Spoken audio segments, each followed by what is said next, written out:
Good evening, viewers. Hope all of you are doing truly well and also trying to stay as safe as possible. And we, of course, have Rajalakshmi with her, and I am going to give a quick introduction of her and of this program that we have organized today. So, a quick introduction. As you all know, who have been viewers out here for quite some time now, and those who are new, True Wealth online health channel is an initiative of the True Wealth Integrative Healthcare, which provides integrative and personalized health and nutrition advice to guide patients and healthy individuals to overcome their health concerns and manage self-health to reach the ultimate goal of holistic health and happiness. True Wealth aims to help you separate science from hype by sharing authentic knowledge and wisdom from healthcare and nutrition stalwarts so you can make the right health and nutrition choices. It, of course, also desires to unleash the therapeutic role and potential of nutrition. However, we have an exclusive program today on mental health. And a quick note on the disclaimer. True Wealth Life programs are organized for education and spreading awareness to reach the ultimate goal of health and happiness. The knowledge and experiences shared by the speaker and other participants cannot be treated as consultation. Every individual really needs, and we believe that every individual really needs an integrative, personalized consultation to prevent their ailments. And for that, you can always reach us on 9820048369, or you can visit our website, www.truewealth.in. You can feel free to ask us as many questions as you want and express your concerns. However, note that we will not be providing any specific COVID-19 related treatment advice on this program. Having said that, I do not want to even waste a single minute, but to introduce our celebrity speaker we have today with us, because when we talk about health, with health, of course, comes the happiness, and the happiness and health both need mental health in place.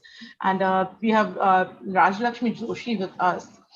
She's, of course, an architect, but and of course, an incredibly great interior designer with her own venture that is Vedic architecture. Architecture, and she's a Vedic architecture consultant, and she, more than that, really is a great motivational speaker, a TEDx speaker, a trainer, and life coach.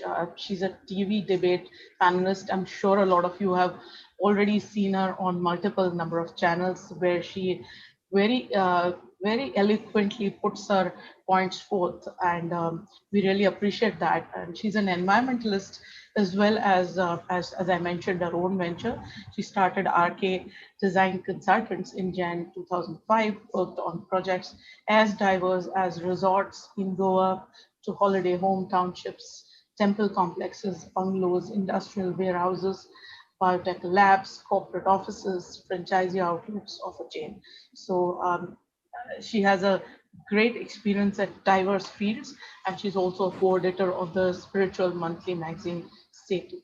So I'm very happy to have her with me. And a quick introduction before that of me. I'm, of course, a nutrition expert and founder and CEO of True Wealth Integrative Healthcare and CEO of RSG Nutrition and Healthcare Private Limited.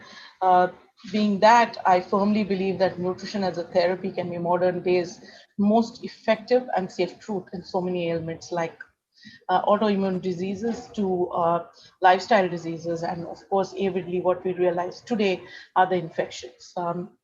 I have founded the TRUWELLTH Integrative Healthcare Clinics, and have been our team has been actively guiding patients in overcoming their ailments and also managing their self-health. I have about 20 years of global experience in nutrition formulations, continuing medical education, business strategy, marketing strategy, and more. I have a basic Masters of Science degree from the Science Hospital, and also an MBA in marketing. I have worked in several areas from nutrition to orthopedics, gynecology, gastroenterology, cardiodiabetes, and many more fields. I have also globetrotted, worked in the US for quite some years, and I've been a part of many doctor hospital patient programs and conferences where I'm a speaker as well.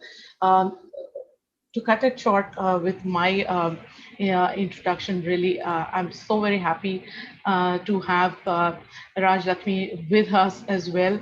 Rajalakshmi, before I really get on to you to, talking about so many questions, I would want to take a few minutes more to explain to people why we really have gotten here so much of late night trying to, after our hectic schedule. And the idea is to put mental health and strength put forth forward, because this was the World Mental Health Awareness Week, and which sort of culminated today, and it's culminating today. So I think it should culminate with a strong thought that comes from us. And to say so that this year's World Mental Health Day is much more significant, as the COVID-19 pandemic has affected our lives in many ways, especially our physical, mental, emotional, and financial health.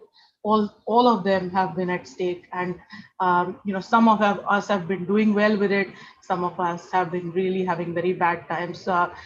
Brutal times for really our healthcare warriors, because they have been providing care despite the fear of getting the infections themselves, but also bringing it home to their family. I definitely want to mention this in the beginning of the talk, because this is something which our heart goes out to. And also the students, they have been adopting to taking online classes from home without any personal touch with their teachers, with their friends. And it's, students have been in their critical years, 10, 12, or final years, and they're all anxious about their futures, as well as we people like us. Our professional livelihoods have been threatened, and entrepreneurs, of course, can even see their dreams sort of drowning for now or forever. So it's been a very difficult condition. At the same time, people who have mental health conditions, then they are experiencing this physical isolation. In fact, for them is uh, turning to be a complete social distancing, making things really worse for them. The elderly, whom I really feel for again, are succumbing to physical and mental distress.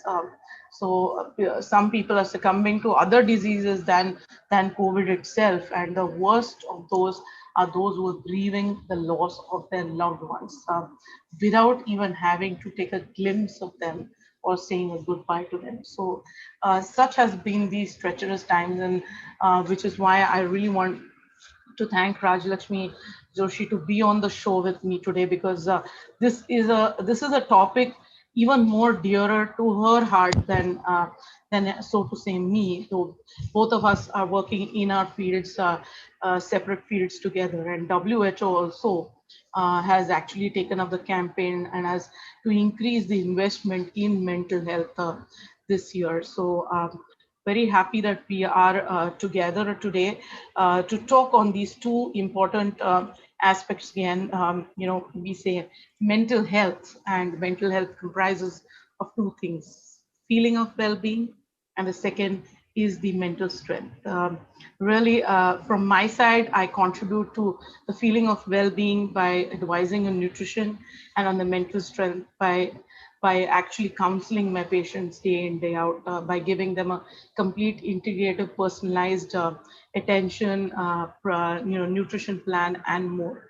But more than that, the mental strength quotient, I think that is where Rajalakshmi has been doing Yeah, she's been extensively talking about it, and that's really what I would want to ask her. That as a mental health evangelist, really, you've been taking this to the nook and corners. What would you say that in this current scenario, how much more mental health awareness, mental health guidance that you're giving? What would you like to say? Yeah, hi, a very good evening, Rajashree, and to all those who are watching. A very good evening to all of you. And thank you so much, Rajashree, for having me once again on your channel, on your Yeah. show. Yes. And it's really a pleasure, always interacting with you and speaking with you on all these different forums. Like even yesterday, we both were speaking about a very similar, it was on this topic only, but on different themes connected Yes. with mental health. Yes. So and this has been something that even as a motivational speaker, I have been speaking on related issues quite a bit, but then especially during the pandemic, I have been speaking quite a lot, on how people should try to keep their mental balance, and because this is something that this is like a situation. Like I always say, na bhuto na bhavishyati. Like something that like this has never happened before, and hopefully it will never happen again. So, and this was something that nobody had ever thought of, no one had ever planned for, and obviously no one will ever train for such a situation. We would never have imagined that we would have been in some kind of a lockdown, or everybody confined to their homes. Like I have seen pictures of Mumbai, like I have never ever could even imagine, like all empty deserted streets. So these kind of situations, actually, these are challenges. So this is a huge big challenge for everybody. So everybody here is facing this challenge. So, and we are all in this together. Everybody should remember that they are not alone. That is the biggest thing that you should remember, that they are not alone, that we are all here in this together. And if we all keep our mental health, our mental strength, and our mental balance, then I think, then we can all sail through all of this together. And like I have been giving some talks about how, you don't need to just survive through the pandemic, but you can actually thrive. So it all depends on how you see it, how you see things. Like it all depends on the perspective. It all depends on your way, your approach towards things. So that actually matters. So I'm thankful to you, and it's really a good initiative on your part to take up this topic of mental health and strength. Now, one thing that I would like to ask you actually Okay. would be, like, we've always been talking about, gut feelings. Like, I have a gut feeling that, we'll all thrive through this pandemic. So, this gut feeling, how is it connected with is it connected with our mental health in any way? And if it is, how much does it affect a person? Well, In what I way? do have a few slides, a couple of slides that I would want to show, but yes, and that isn't a question just for me, but it's such an important question that maybe I'm just going to address the science part of it for the viewers to understand. But it means a lot more, and I'm sure you have a lot of anecdotes to share with us as well. But here's what I keep saying: listen to your gut feeling all the time. And something which personally, not just when it comes to science, but something that I completely believe in. But I'll talk about it later. But first, people to understand the gut-brain axis. Gut. First, let's understand what the gut is. Gut people don't realize is the second brain, and it is actually scientifically terminalized as there's a terminology saying that it's the first brain that is our brain, and second brain is the gut, because gut really contains more nerve cells than the spinal cord. and has a nervous system that functions independently from the brain, but it's also interconnected. The gut contains as many neurotransmitters as the brain, and 95% of our serotonin actually, which gives us that sense of well-being, that really is in the gut. This explains actually the strong link between health of the gut and mood, memory, and also attention disorders, and also that gut feeling that you're talking about, because gut and brain axis really is so much linked.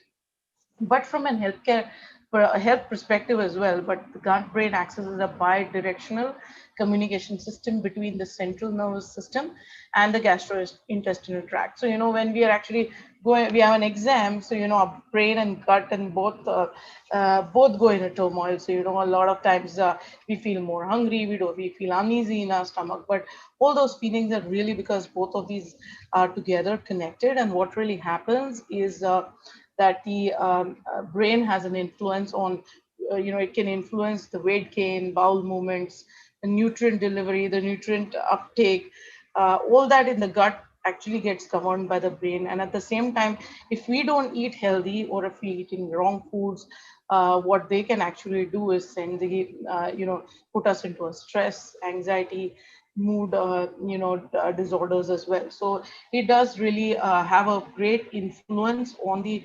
neurotransmitters. And apart from that, just a bit more scientific input, that is that the vagal nerves, which join the brain to our intestines, are along the way they actually connect with the other organs, and such as the heart. It is one of the largest nerve systems in our body, and it is second to the spinal cord. So stress, fatigue, anxiety, reduces actually this vagal nerve activity, and poor vagal nerve activity then again manifests into low digestive enzyme secretion.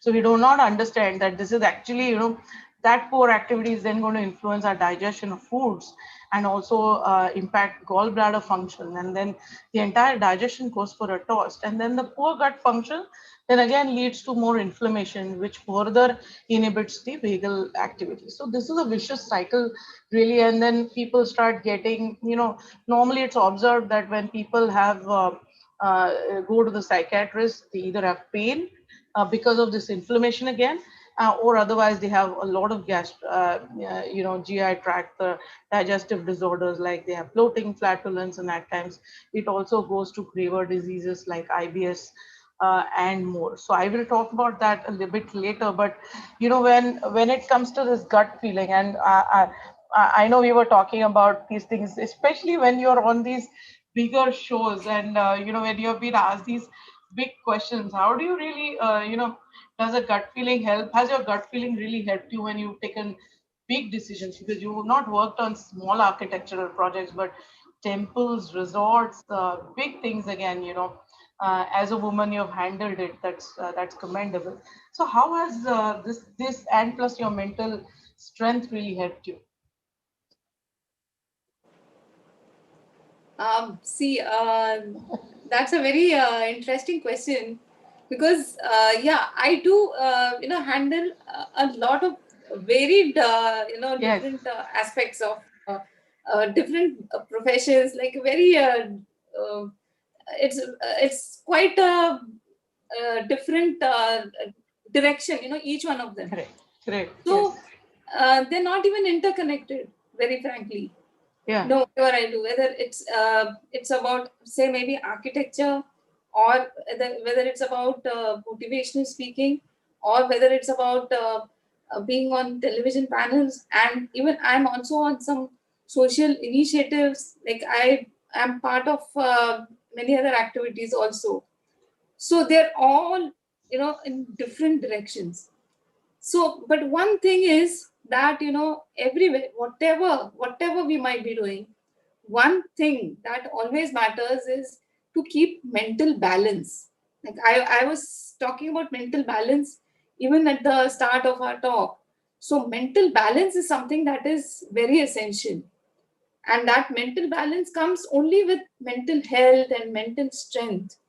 So it's like whenever I am on any when I'm giving a talk, I couldn't be thinking about the next thing on hand.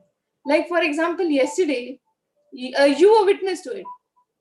I was on, a heated discussion, a heated debate on Republic just 1 minute before I was giving a talk on, mental health. Yes. And that, I mean, so just imagine, this is a very assertive, a very aggressive talk. And then I switch just a minute later into another talk, which is something on a very smooth, a very soothing, a very calm, it's a very different kind of a tone Yeah. altogether. And then after that, once again, I was again on a debate. So, here I have to always focus on the task on hand. Right. I couldn't be thinking, like, when I am on the debate, I couldn't be thinking about the talk. And when I'm on the talk, I couldn't be thinking about the debate, because then that will mess everything up. I have to focus. That focus is necessary. That concentration, that is necessary. The problem, is that we always have a lot of thoughts happening in our mind. So very, it's very interesting how all our thoughts, they affect everything that we do. So it's like, if you have positive thoughts, then you will feel better. If you have negative thoughts, and if you keep focusing on those negative thoughts, then obviously they will stress you up. So you always have to find a balance. You can't always keep thinking that things will always be positive. Of course, you have to plan for something, the worst case scenario, but at the same time, you have to always be positive.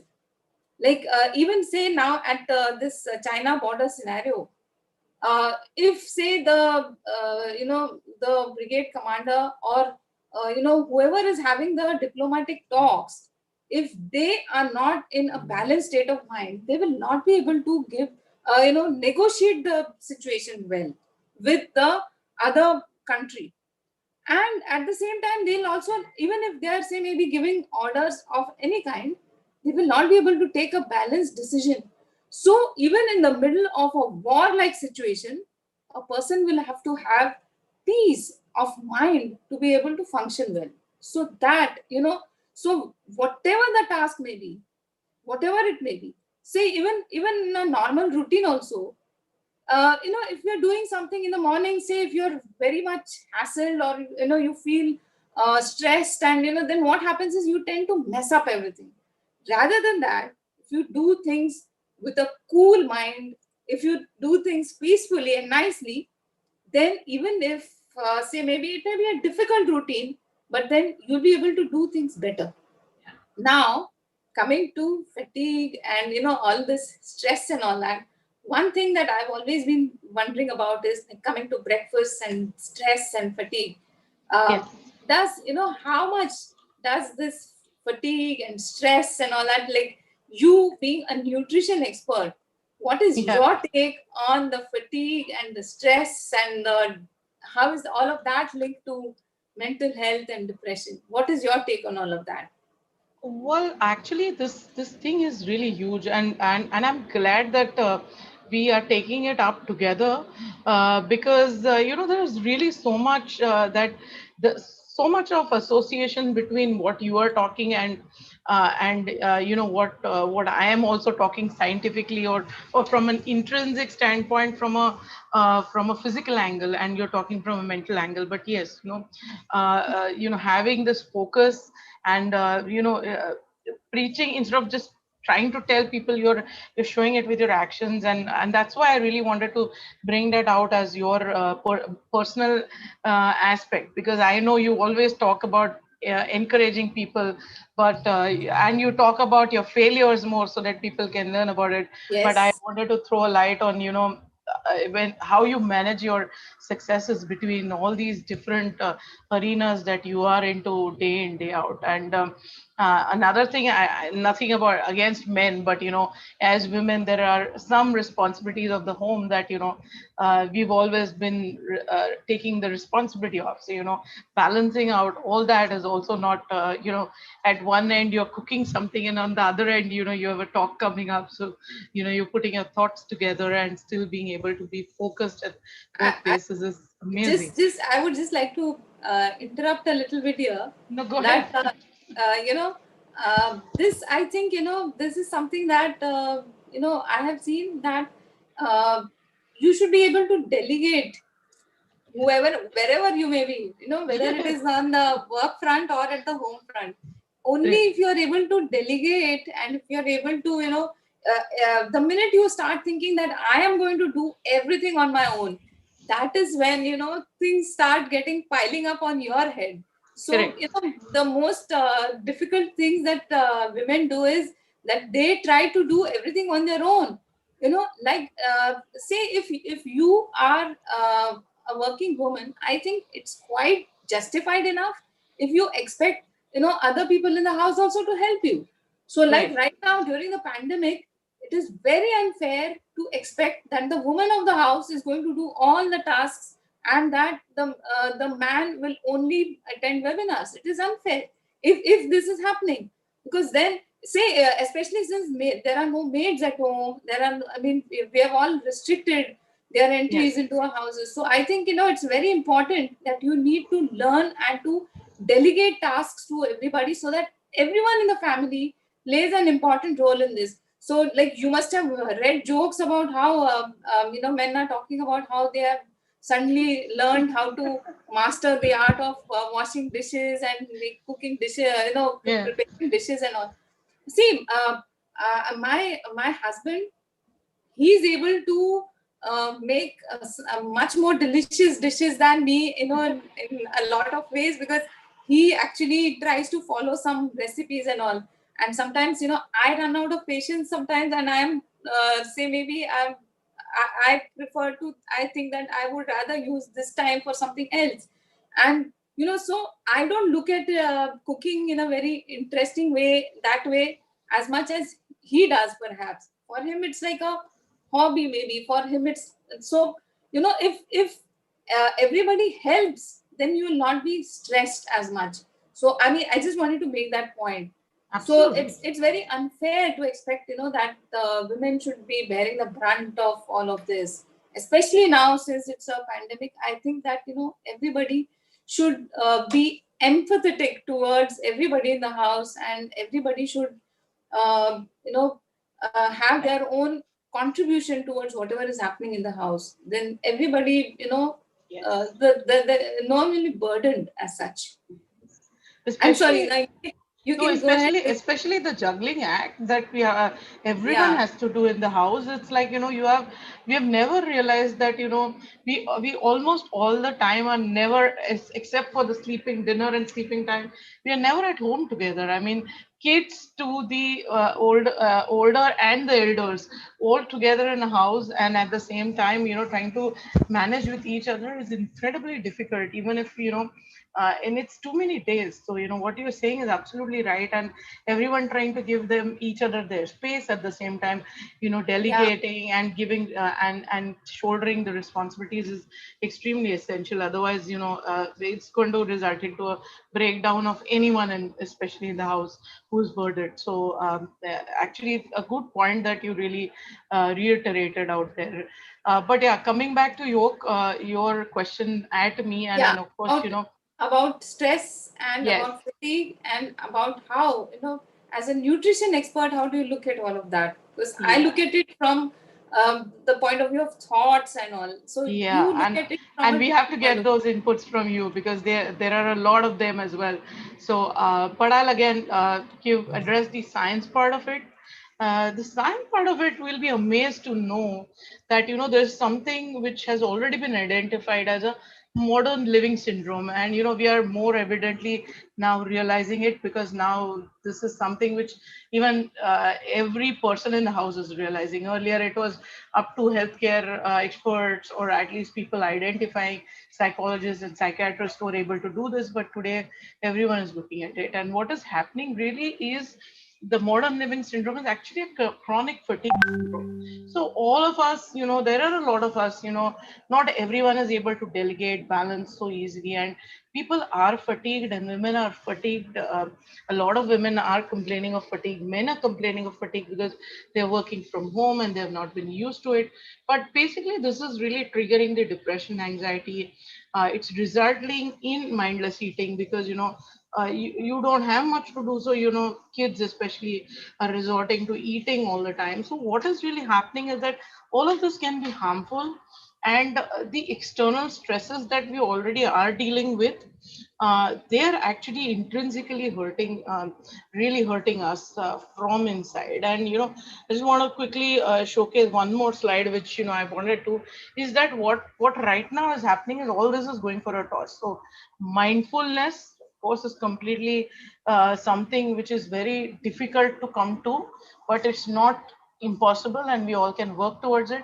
But nutrition, exercise, sleep, work cycles, everything has gone for a toss. And see, ultimately, when all these four main things go for a toss, the center thing, that is the immunity, which is what we are really all really wanting, is going for a toss. So we have to understand that is whole stress that we are going through is actually affecting our brain, gut, and ultimately this is exactly what is happening, where our brain gut, so we have issues with depression, anxiety related to brain. We are having issues like irritable bowel syndrome hurting our GI tract, and then what we are absorbing as food.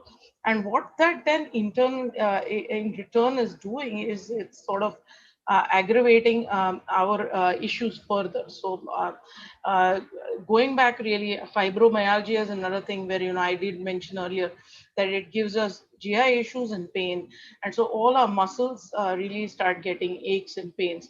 So this is what really happens internally. We realize that we are stressed, but internally our body cells start eating each other. What really essentially happens is the oxidative stress and chronic inflammation. So going back, really, chronic what does that mean? Again, here I did showcase, I'm trying to explain it a little easier to people.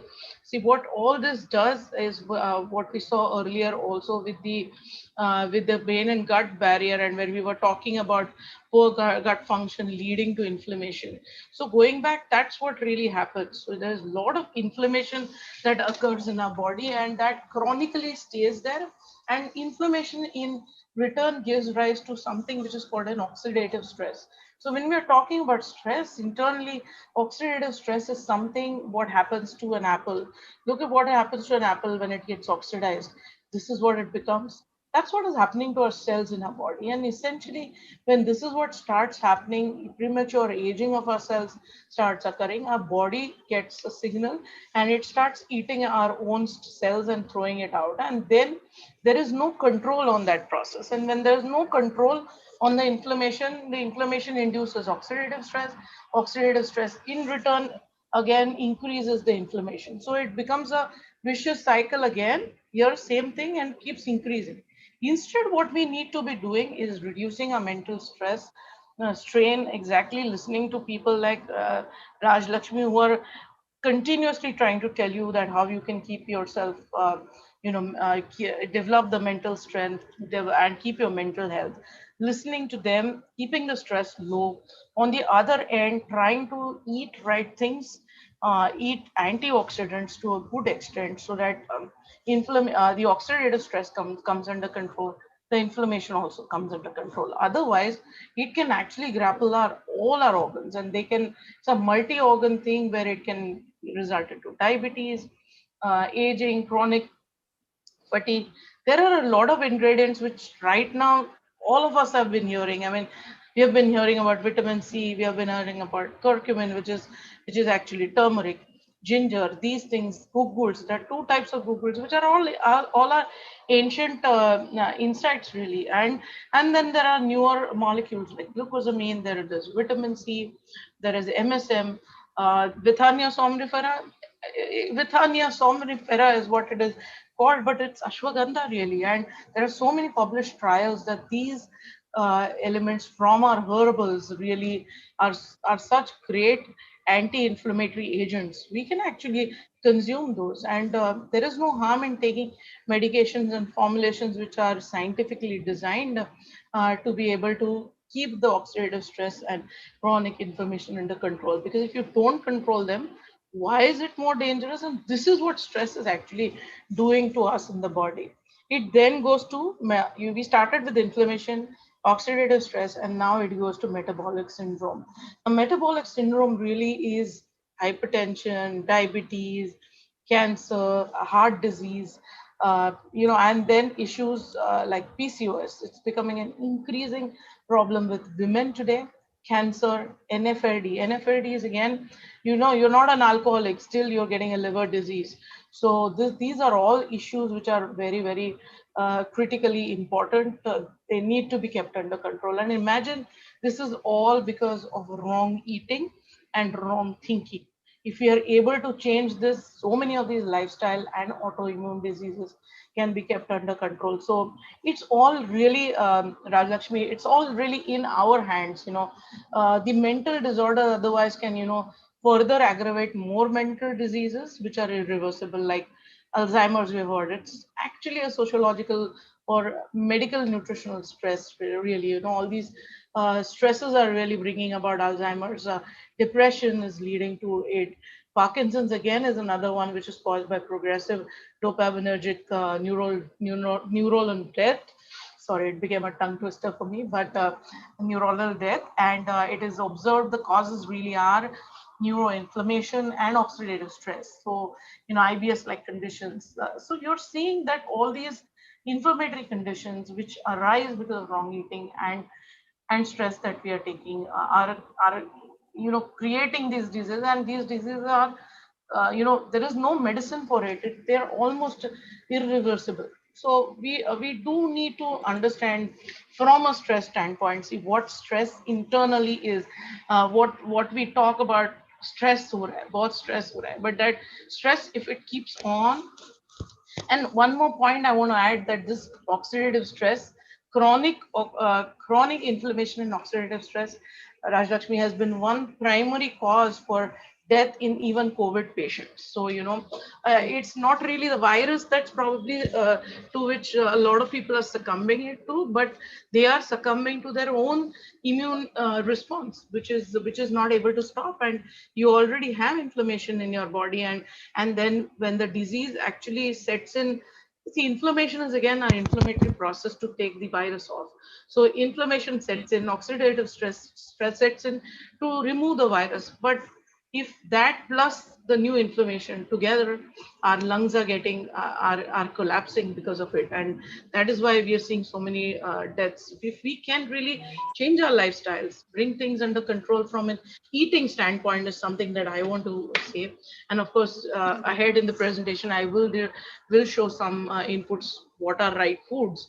But going back to you, I mean, nutrition is something which I can guide people to. People are reading a lot on Google and WhatsApp, which again I don't really completely approve of. That every person is different, so every person has to have a different remedy for what is going on for them. But yet so much of good is being written, so they're getting a lot of insights. We are also trying our best to improve it, but when it comes to handling mental strength, it is not everyone's cup of tea. Honestly, I mean, you could be just smiling away saying that you're able to juggle so many things. To me also, it's not easy. I mean, Yes. I have added so much work to myself, but it does stress me out. It's not easy that I can keep jumping from one talk to other, or jumping from one task that I'm doing to a different one. So how do you? What is your advice really to people? What I mean, if there are any examples you want to share with us, because it is also getting to a point that We are talking about mental stress. We lots has been spoken about, people feeling. Look at students, for example, and then suicidal tendencies because of which are sort of increasing. What would you guide them as? Okay, now I was listening to all that you were saying about connected with stress. You were talking about nutrition Yeah. and how it affects our Yeah. bodies, etc. So I would like to say that there is one more thing. Actually, we have discussed about this earlier, Yes. but then Yes.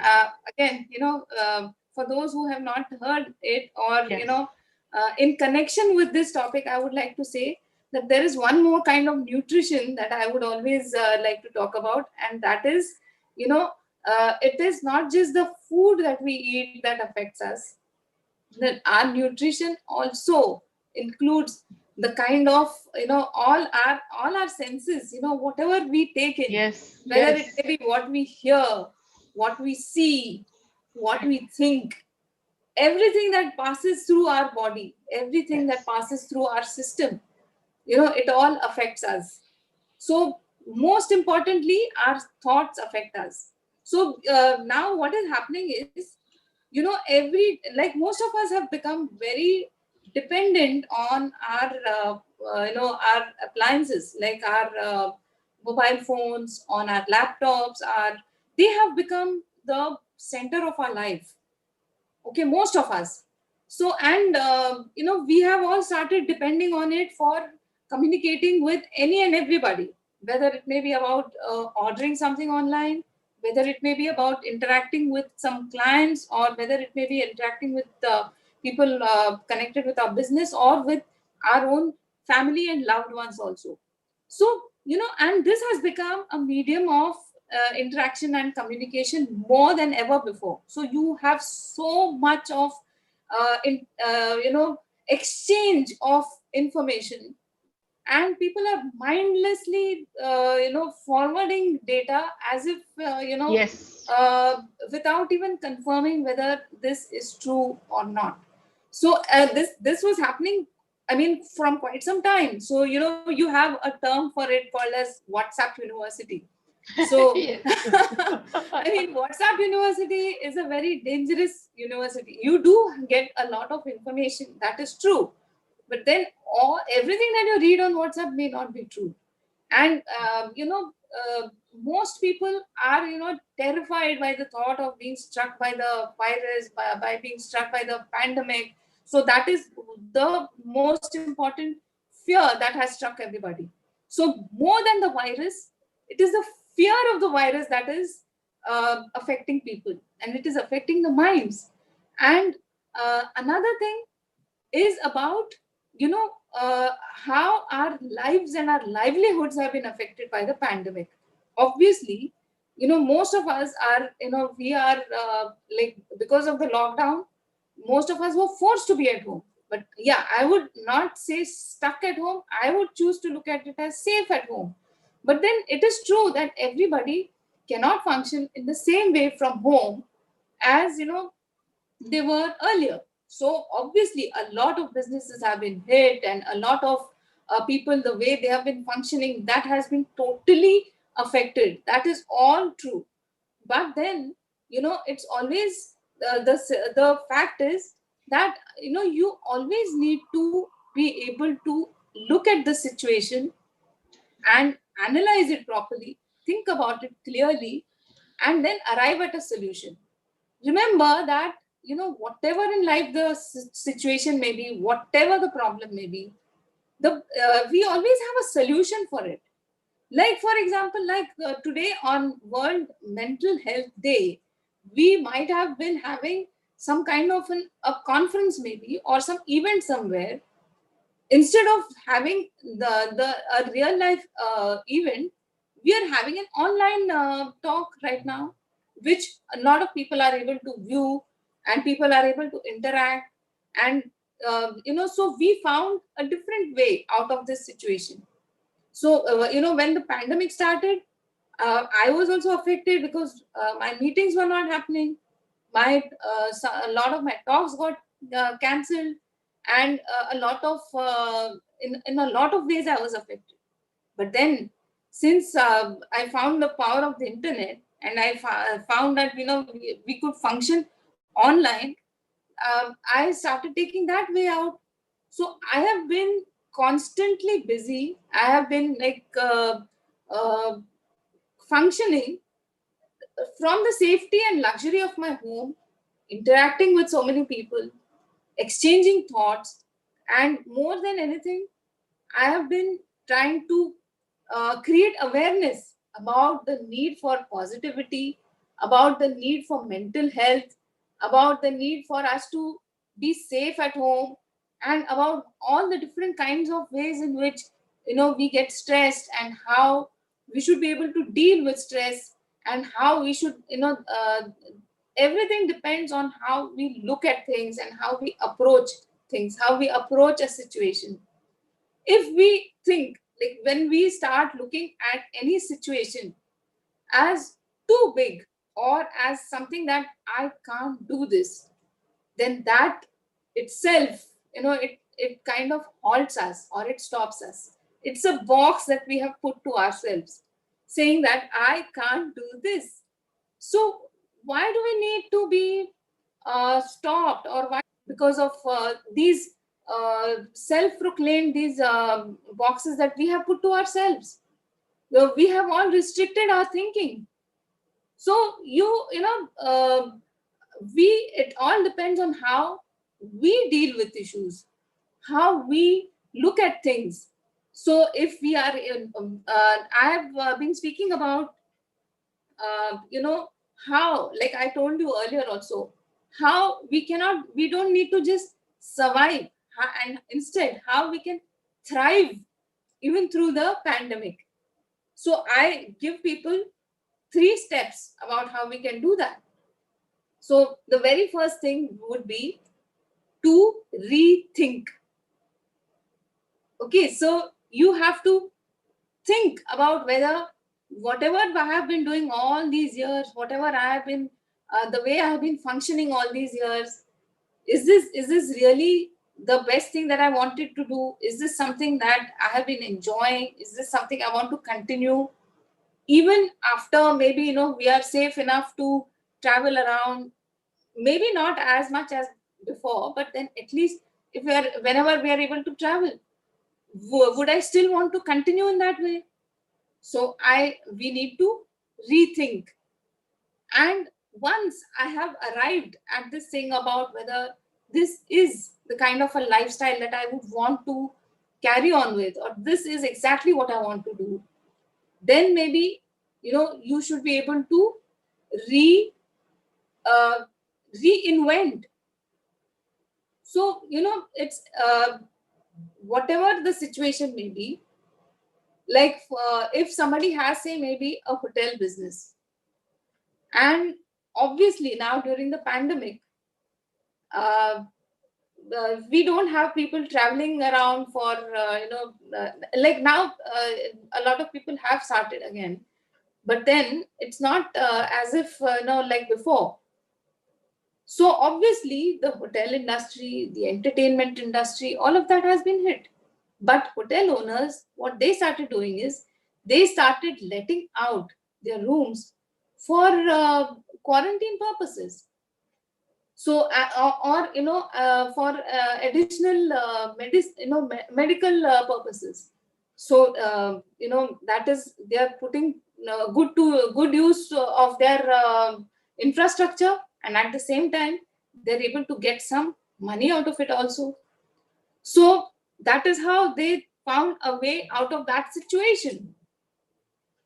And this is how you know uh, we we are able to actually cope with a situation.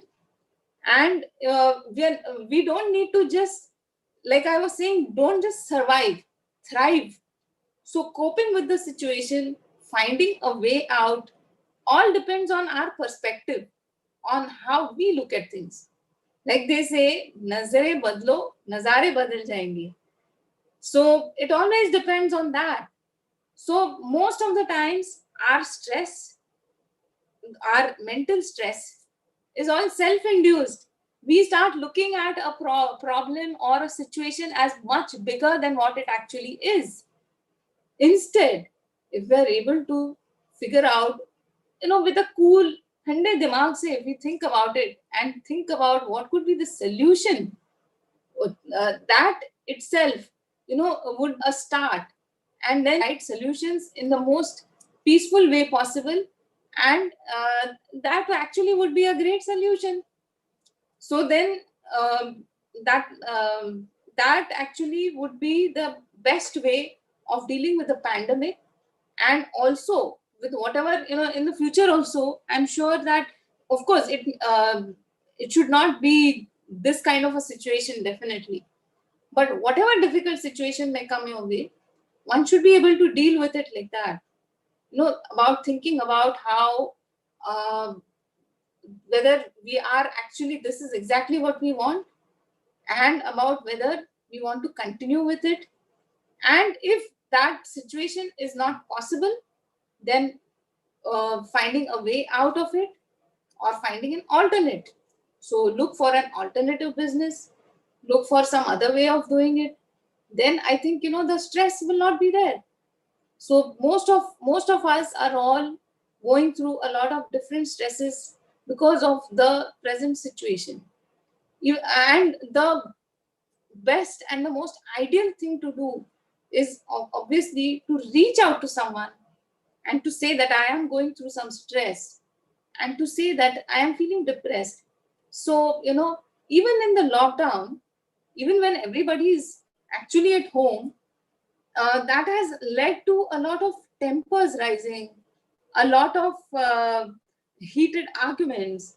And so, even though our family may be together, sometimes, maybe you may want to speak with a trusted friend, or some, maybe a mentor, or somebody qualified enough to guide you through a situation, to counsel you.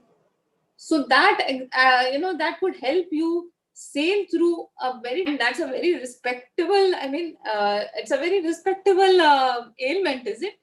I mean, I can go to a doctor and say I have fever. I can go for a cold, cough, or whatever.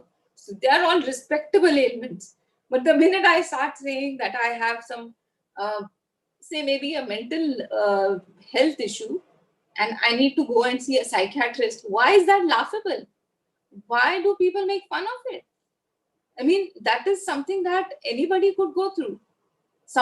Anybody could have stress. A person doesn't need to be um, less qualified, or less worthy, or poor, or uneducated, or from a bad background, or from a poor family, to be, stressed or have some mental issues. So why is it like a taboo for a person to seek help for mental issues?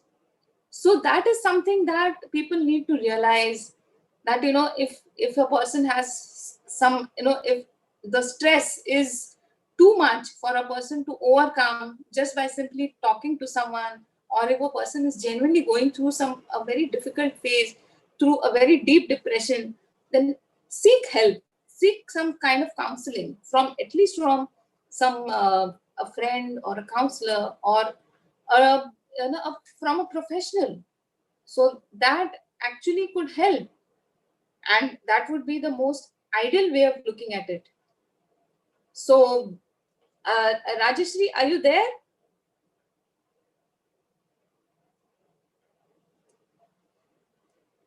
Okay, I think she is having some network issues. So in the meantime, I will continue to talk about my take about how, even the most strongest people, the most qualified people, could also go through a lot of stress.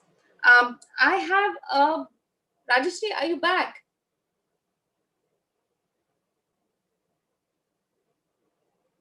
Okay. I wish to share an interesting story. Something about how, a most worthy person. Yeah, I just started with a story.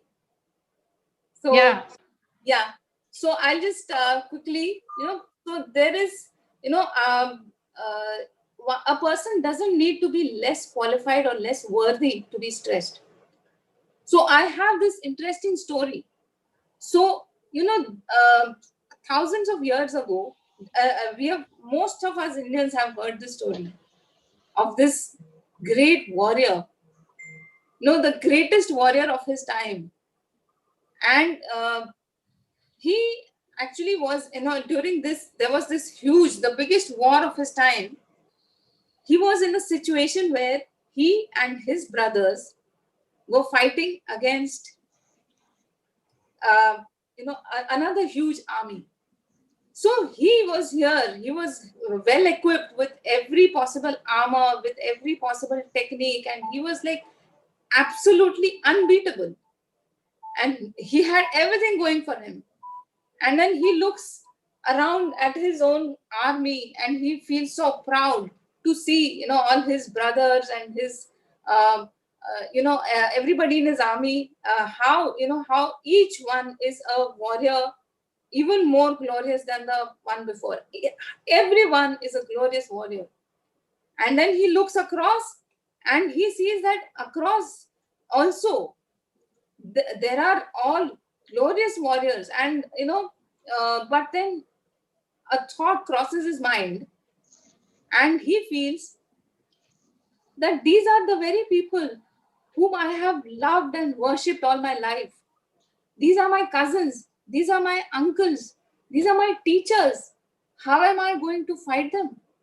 How am I going to kill them? How am I going to uh, uh, you know make war?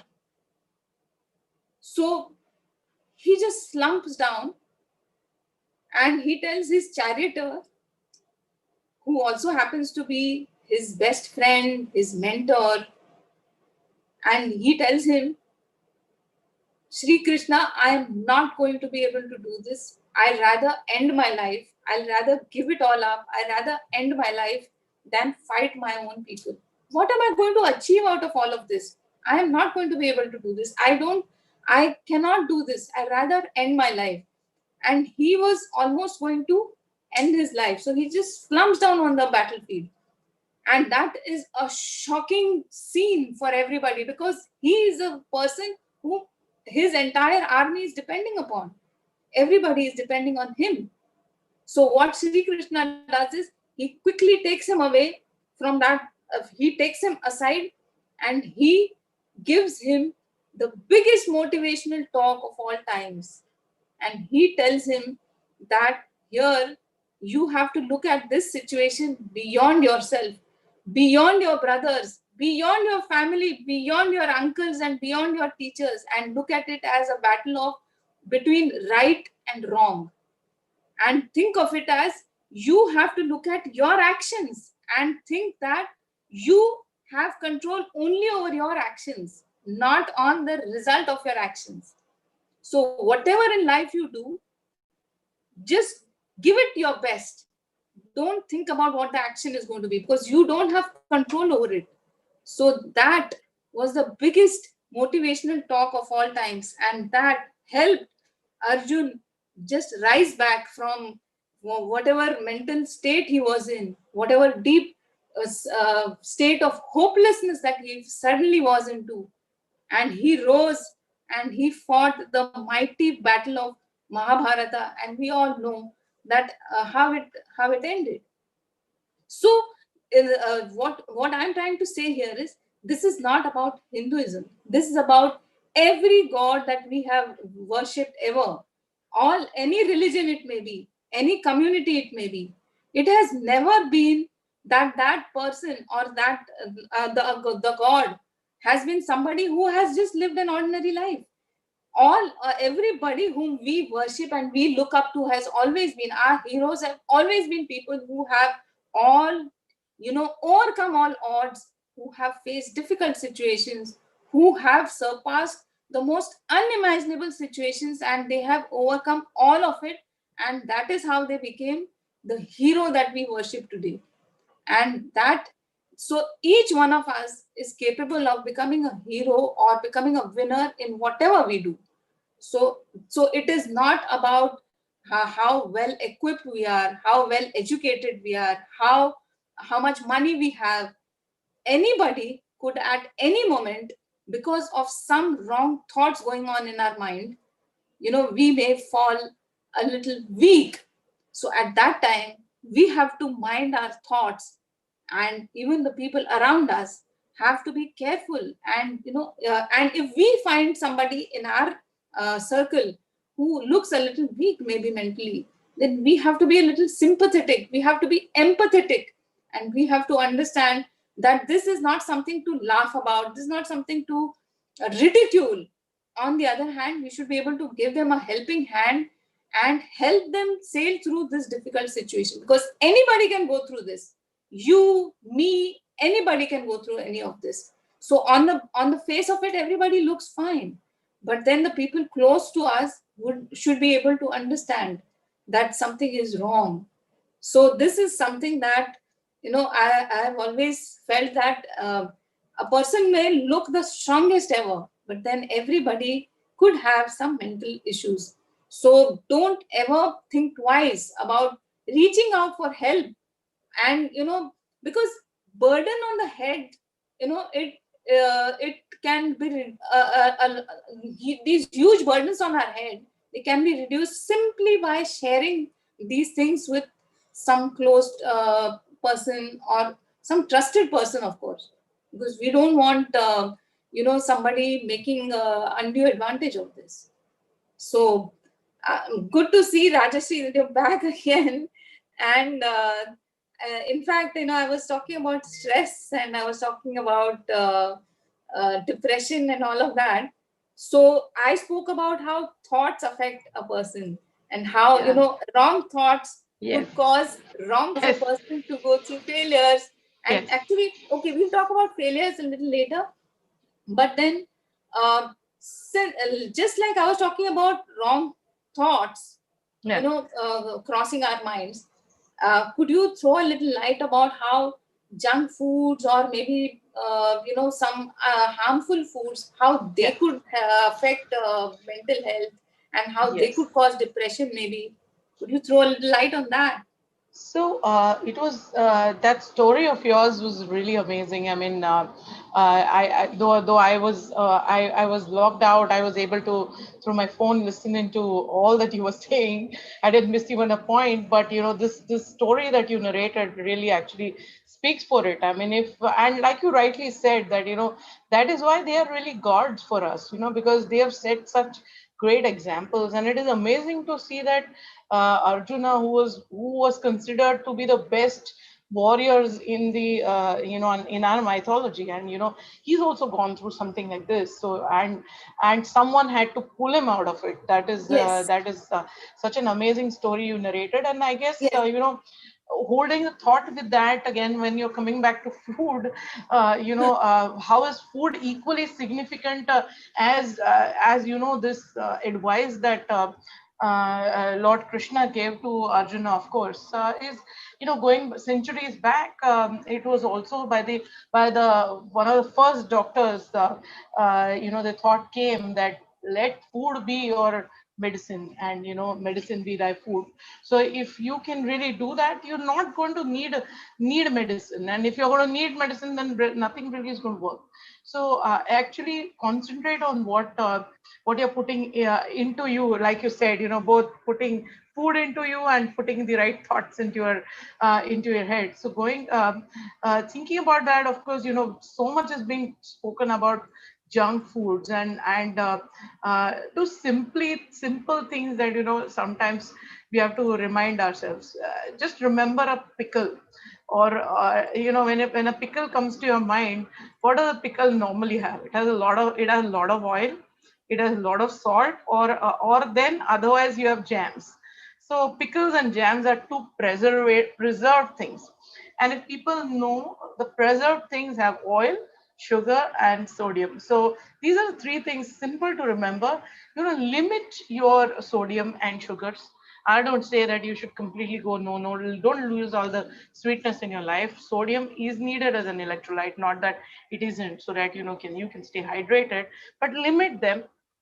And Also, the saturated fats, limit them. But trans fat, on the other hand, I would say a complete no to trans fat, because they are really, really harmful. And so to say, I mean, the harmful substances really, like we said, is going to be sugar and starches. But instead, we should go for whole grains, and try to get more carbohydrates from them than getting refined carbohydrates like sugar directly from the refined sugars. So that can actually put our blood sugars to a toss. And what happens is that these substances, the hydrogenated fats that we eat, which I said are trans fat, these are the substances which really actually stay in our bloodstream, and when they're in our bloodstream can actually cause more inflammation in the body. And fast foods, fast foods are something which are manufactured to be, they should be very tasty, and they're cost effective so that it can feed large number of people.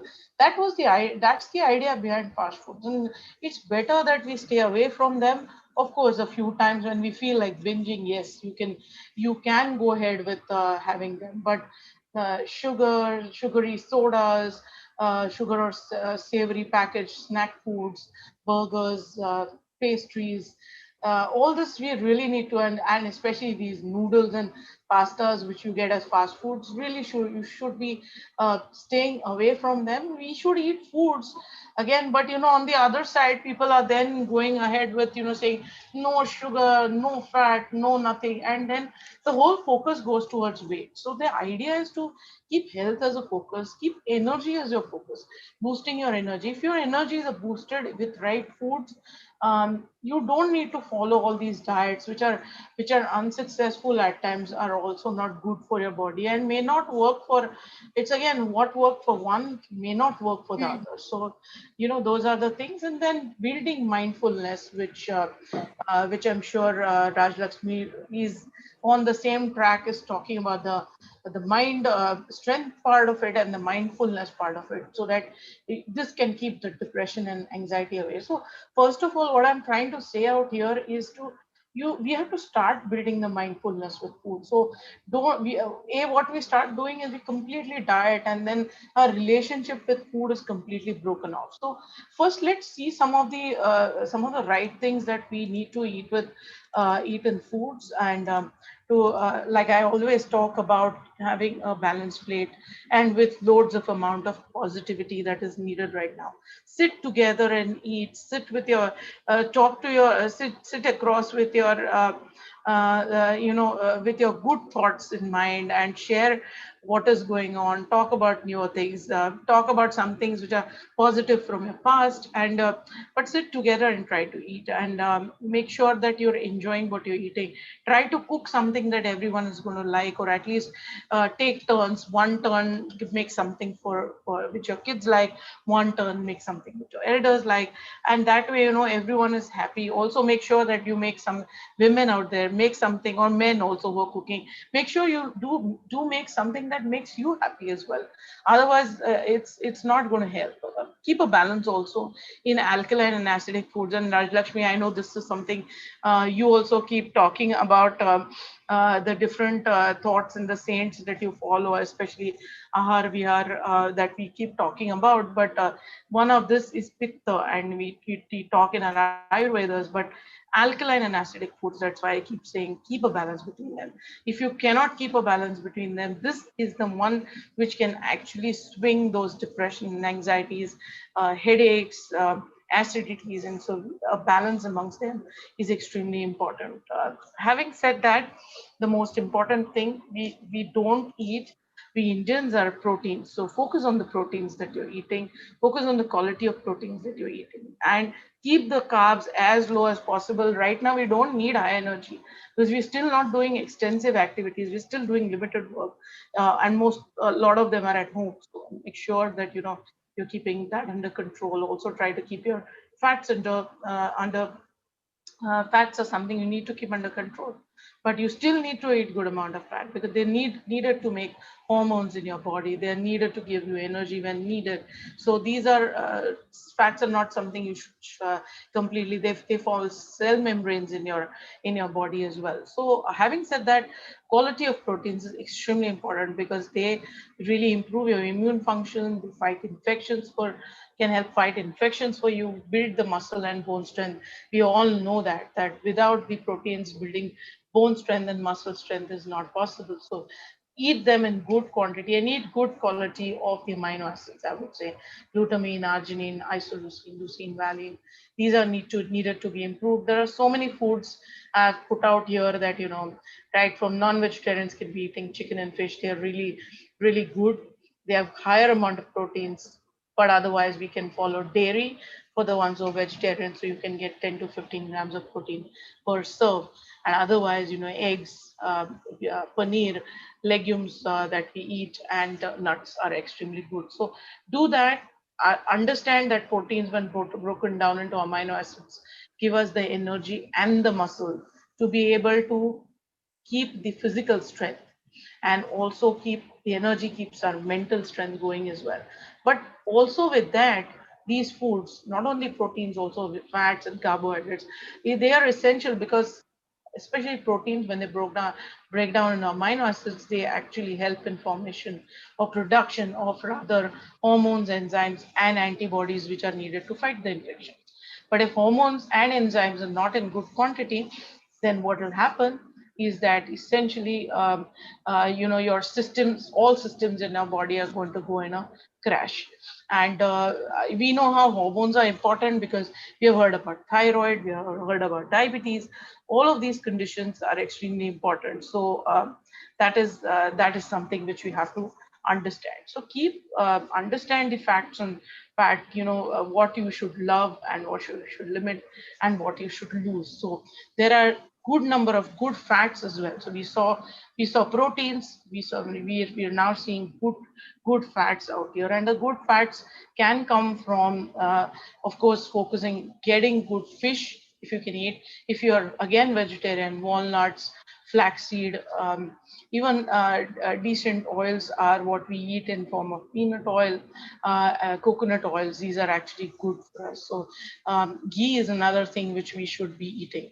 So understand that the omega-3 component we get from the fats is extremely important for our body, which we can get from all these, and which can actually help us boost our memory, keep all the depression, anxieties away, fight inflammation, and help fight cancers, Alzheimer's, Parkinson's, which we spoke about, are the major mental disorders. ADHD is again a very extensive mental disorder we are seeing currently more, which is attention deficit syndrome in the kids. That also can be helped with these kind of good fats. And also vitamin minerals, which can help uptake of critical nutrients, which help immunity, not just immunity, but keeping oxidative stress under control, inflammation under control. So understand that this is important. And then going back to our gut health, is important that we actually consume good number of, and we eat enzymes and different types of enzymes. Not just, you have to understand that there are several different types of enzymes in our body. Our body is such a complex mechanism that we have to feed it with the right enzymes. If you're falling short of them, please don't shy away by taking supplementation, because no matter how much you eat right, if your gut and brain feeling is not good, these are the ones which are most deprived of, and your pancreas, intestines are not able to secrete all of this. So if that doesn't happen, then no matter what you eat, they will not you will not be able to uptake it into your system, and until unless you will not be able to control the diseases, and in return also control the mental wellness that we are looking at, the mental peace that we are looking at. So focus on this. And I'm also put a few nutrients for good sleep for you people to understand, because this is another thing which is extremely deprived and is affecting our mental health. And tryptophans to melatonins, calcium, potassium, These are extremely important, ingredients. So in that, we need to make sure that we consume milk, rice, bananas, eggs. All of this has got tryptophan in it, and melatonin is another very good ingredient. Lastly, we need to understand that hydration is extremely important, because we need to have good good amount of water, because 80% of us are water, and see the amount of different functions that water has in our body, absorbing nutrients to protecting organs, and really our cells will suffer if we don't hydrate our bodies well. So making hormones, neurotransmitters, keeping our eyes moist, nose moist, all of this is important again when it comes to immunity as well.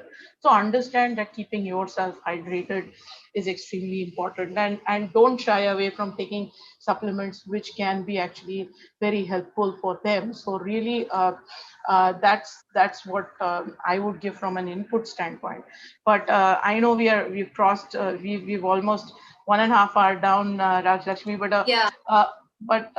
yeah, and I know that you have to jump onto a new maybe on new sessions again. But before we conclude, just a quick question for you, and I will, of course, I can conclude the program and you can jump off. But one question I really wanted to ask you, and that that you've been such a elite personality. You've grown from such a modest family to now you're encompassing such great frontiers. So being a avid media panelist actually, and a political analyst, what do you really think that in this current scenario, what common people, this thought has always been bothering me, and we always keep talking negative stuff, that this is going bad, that is going bad, and none of us really have a clue what we should be doing so that we can actually bring a positive change in the society, because that is again another thing at a large which is important when it comes to mental health, really.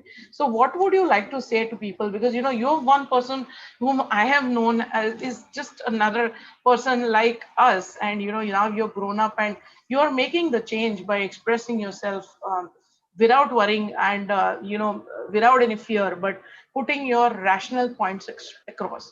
So do guide us, and if that can make any change for us.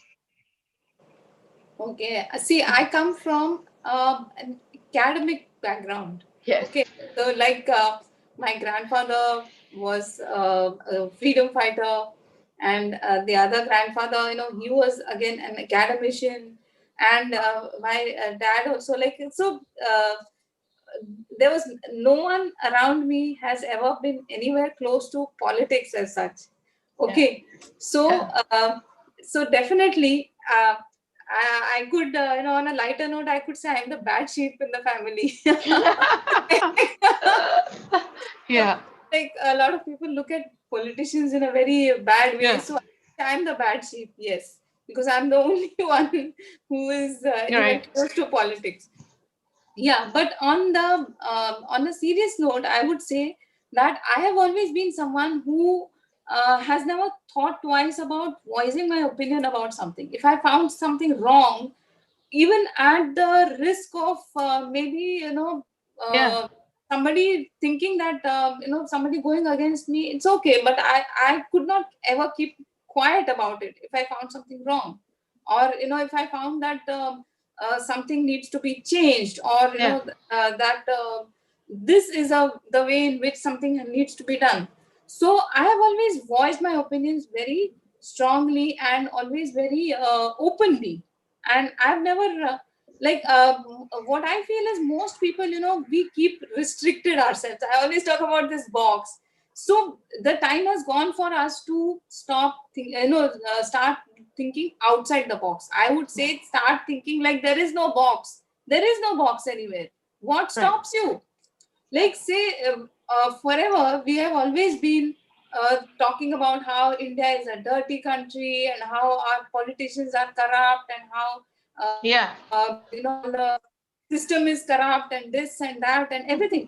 So what stops you from doing anything about it?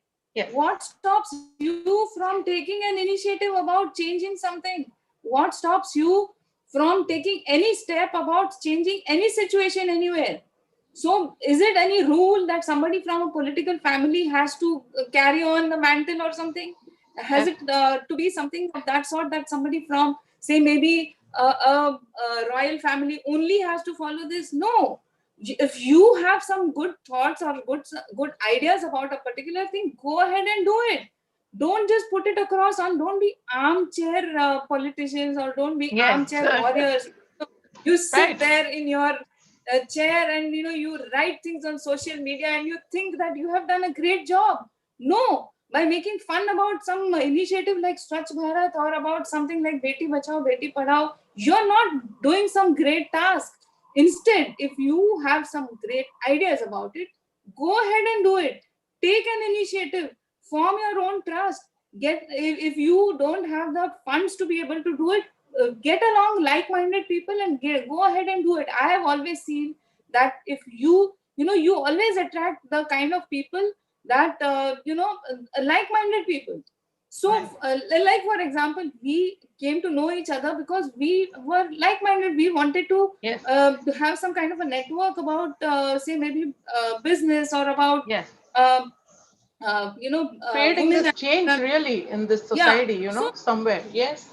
making Totally. a change, making some kind of a contribution to society. So, Yeah. we always attract like-minded people. So, if you have a great idea and if you don't have the funds, you can still go ahead, get along with like-minded people, put a message on social media that I want to do this, and look around for people who are able to do it. That's the simplest thing that you can do. Just get along with them. We have so many groups on social media where people are able to make a social initiative even during the pandemic. Like see, sitting at my own house, myself and my husband, we have actually interacted with, taken help with some organizations, and we have helped not less than 5,000 migrants, to be able to self-sustain them till that lockdown was going on. So otherwise, you just imagine that, if they would have not had these food kits, if they the luxury of our own houses, just simply by connecting with some good organizations, we ourselves also made some contributions, and we got some contributions from others, and that is how we helped 5,000 people, 5,000 migrants. I mean, that was not a Yeah, small task, absolutely. not an easy Absolutely. task, but we did it. So it's just a matter of having the right mindset and having a mental strength. That, so what if people laugh at you? See, a lot of people take a step back thinking that, they don't want to be tagged as a politician, or they feel that, they will be ridiculed for some political ideology or something. I have never looked at that. If somebody wants to laugh, they can laugh in their houses, they can laugh wherever they want. That is not going to stop me from doing what Yeah. I want to do. I wanted to make a change, and that is how I got active into it.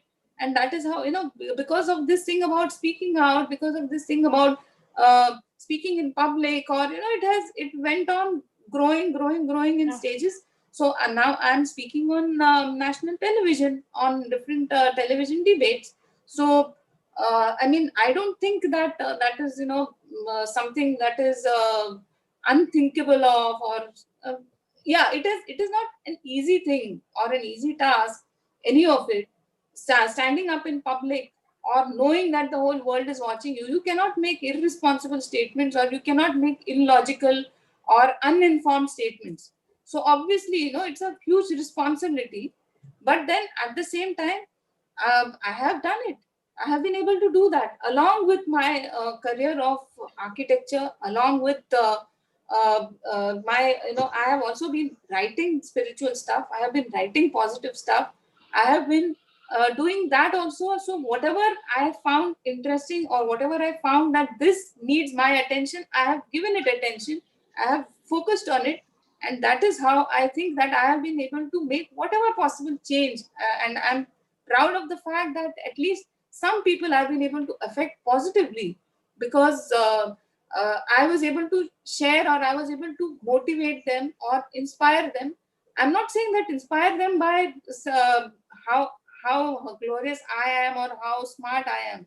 No, by motivating them into saying that you can do it.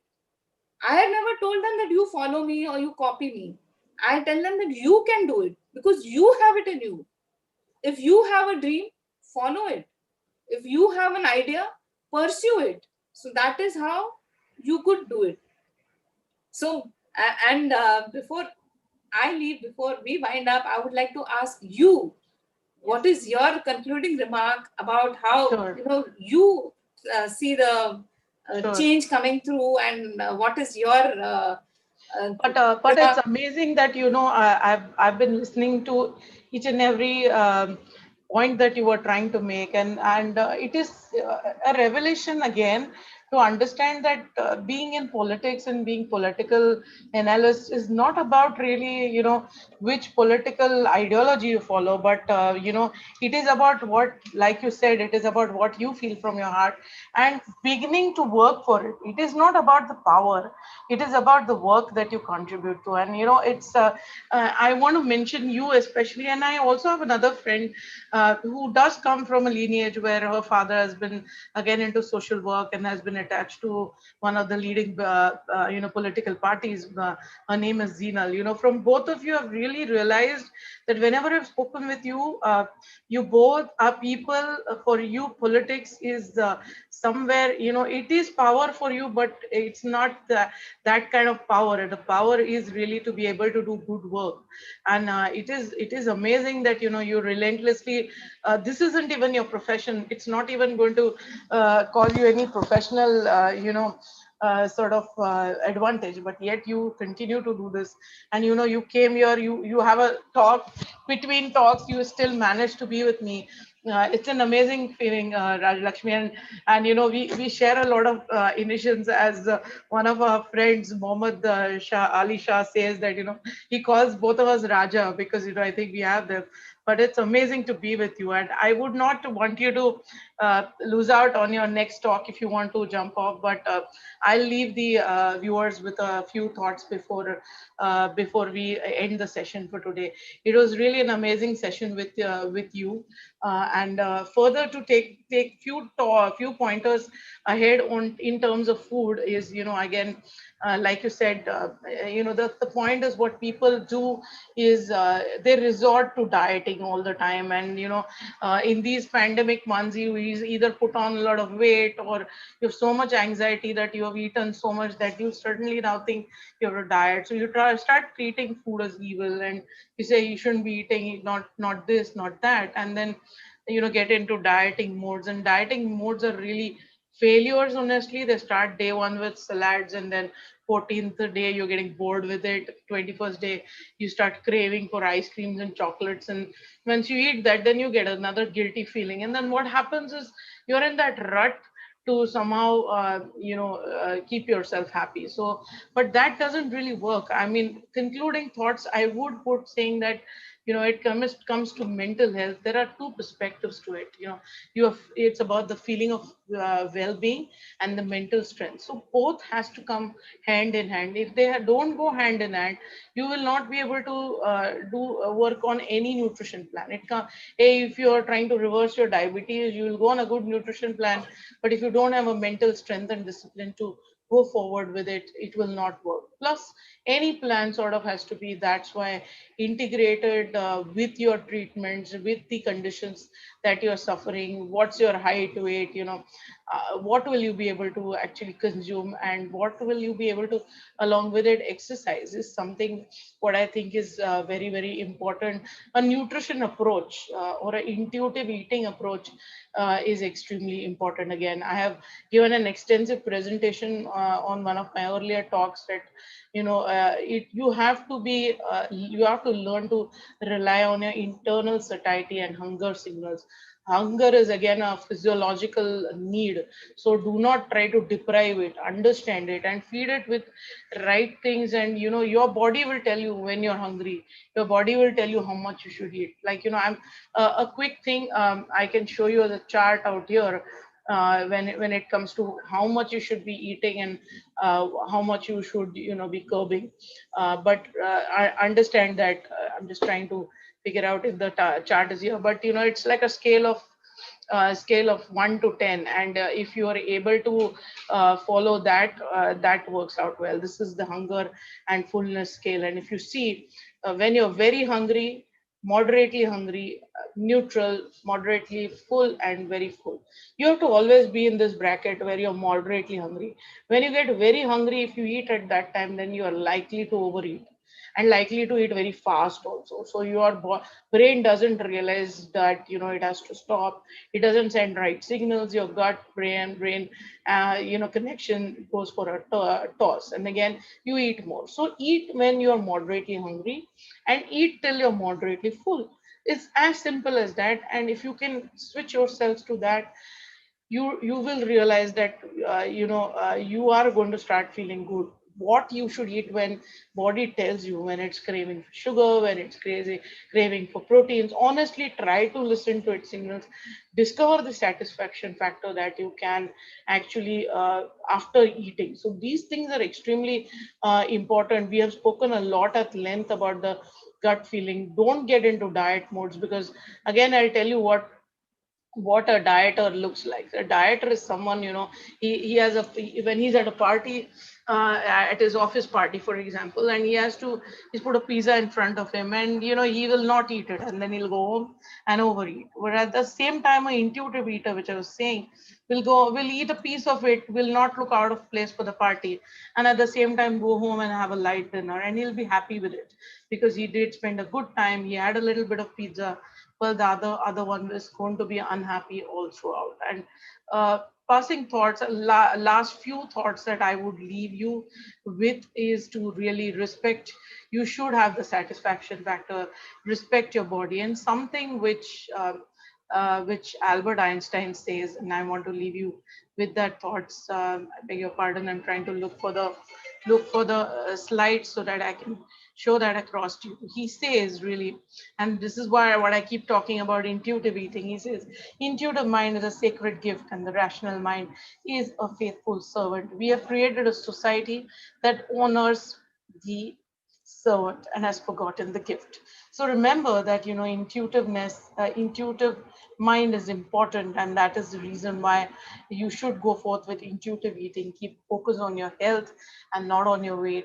Boost your energy. Do not go for the unsuccessful paper diets, which are, on which you can Google through, or you're getting it on WhatsApp, or it worked for someone else. It may or may not work for you. Do not try to typecast it as your as you. Be you, really, and build mindfulness versus depression and anxiety is what I would leave you with final thoughts. And do not forget to exercise your full body and mind. Feel the difference instead of just merely doing exercises you think you should be doing. Focus on what focus on the ones that actually make you feel good. Ignore the calorie burning effect of the exercise, and note how you feel after doing the workout.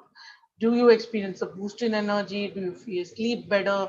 All these are the fundamentals you should actually try to focus on, instead of losing weight all the time, or going to, that's something which is not going to be great and good for you.